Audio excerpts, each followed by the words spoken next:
भाई बंधु नमस्कार। आज 14 सितंबर है और आज हम लोग हिंदी दिवस मनाते हैं। साथ में साथ संघ का 100 वर्ष पूरा हो गया। आज संघ 100 वर्ष का हो गया। सबसे पहले हम लोग हिंदी दिवस में आते हैं। पूरा भारत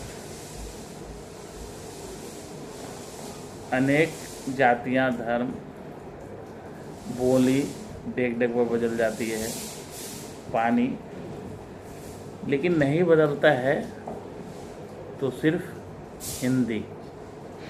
आप पूरे भारतवर्ष में चले जाइए तो पूरे भारतवर्ष में टूटा फूटा सही अच्छा हिंदी 80% जगहों पर बोली जाती है। जिसको जितना आए उतनी हिंदी बोली जाती है। लेकिन अभी आए दिन देखा जा रहा है हिंदी का विरोध। माननीय राष्ट्रपति जी को कर्नाटक के मुख्यमंत्री श्री सिद्धारमैया जी मंच पर ही पूछ दिए कि राष्ट्रपति महोदया, आपको कन्नड़ आती है क्या? इस तरह की बचपन हरकत से बचनी नहीं चाहिए, इस तरह की हरकत करनी चाहिए। राष्ट्रपति को भारतीय संविधान ने एक ऊंचा ओहदा दिया है, सभी लोग सम्मान करते हैं। माननीय सिद्धारमैया जी को भी सम्मान करना चाहिए था। अरे कन्नड़ आए या ना आए, हिंदी आए या ना आए, राष्ट्रपति जी कितनी सही ढंग से और कितना सौम्यपूर्वक उन्होंने जवाब दिया कि हमें हिंदी आती है लेकिन मैं कन्नड़ भी सीखने की कोशिश करूंगा। अब तुलना कर लीजिए राष्ट्रपति जी के वक्तव्य में और सिद्धारमैया जी के वक्तव्य में, दोनों में कहाँ कहाँ का अंतर है। तो मर्यादा अपनी लांघनी नहीं चाहिए। मर्यादा लांघने से समूल नष्ट हो जाता है। आज राष्ट्रीय स्वयंसेवक संघ 100 साल का संघ के द्वारा विजयादशमी उत्सव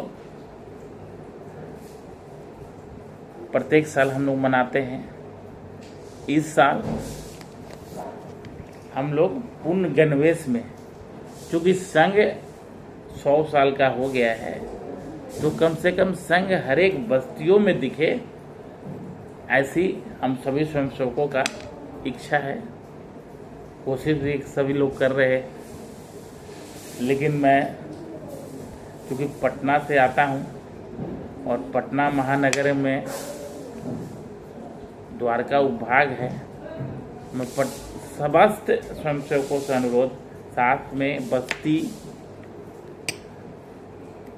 महानगर में रहने वाले जितने भी भाई बंधु हैं उनसे भी अनुरोध करते हैं कि कम से कम संघ का जो गणवेश है 950 रुपये मिलती है। इस गणवेश को जरूर धारण करें और उस दिन विजयादशमी उत्सव के दिन पूर्ण गणवेश में उपस्थित होकर अपने आप को एक भारत माता का वीर सुपुत्र का अपने आप में गौरवान्वित हो, क्योंकि बोलने पीछे से समर्थन उस तरीके से अब समय नहीं रहा। मैं संघ का स्वयंसेवक हूँ, ये सत्य है। और जो भी उसका आदेश है उसका सराखों पर है। तो सभी लोगों को प्रत्येक घर में हमारा एक स्वयंसेवक हो, पूर्ण गणवेश में हो, और वो प्रत्येक घर से अगर हमारा एक गणवेश पहना हुआ स्वयंसेवक निकलेगा वो दृश्य आप समझ लीजिए संघ का 100 वर्ष का सच्चा कार्यक्रम मनाने का एक रूप होगा।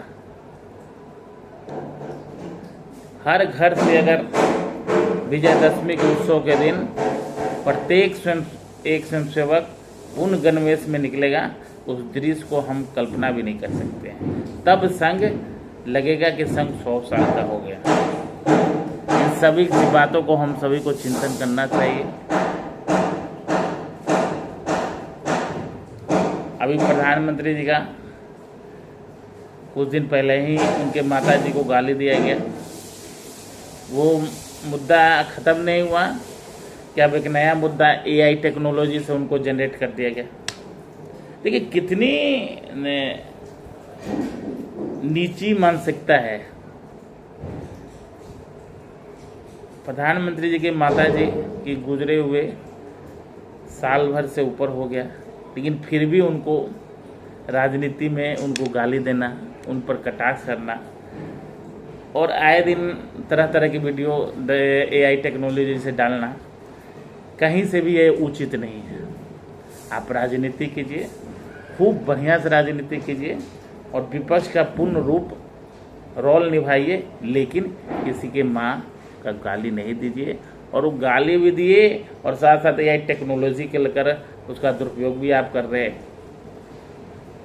इसी काम को अगर आपको कर दिया जाए तो आपको कैसा लगेगा? तो हमारे वो संस्कार है नहीं। राजनीति हम करेंगे, सही ढंग से करेंगे, लेकिन किसी के माँ बहन को गाली देकर नहीं, किसी के परिवार को गाली देकर नहीं, एक स्वस्थ राजनीति करेंगे। अब वो हमारा अधिकार है। लेकिन मैं विपक्ष से भी कहना चाहता हूँ, आप राजनीति कीजिए, मजबूती से विरोध कीजिए।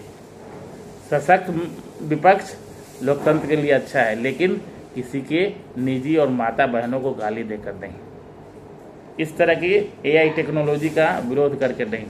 आप क्या दर्शाना चाह रहे हैं? प्रधानमंत्री जी में उतनी क्षमता है, उस क्षमता से वो कार्य करते हैं, ये आपको शर्म लग रहा है।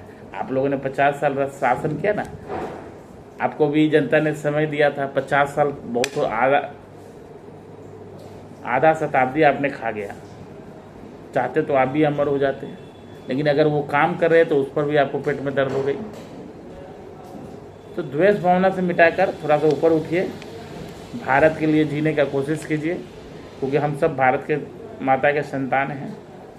देश है तो हम सब हैं। इसी बात को मैं फिर आपको कहता हूँ, स्वस्थ राजनीति कीजिए और माँ बहनों की गाली देना बंद कीजिए। धन्यवाद, नमस्कार।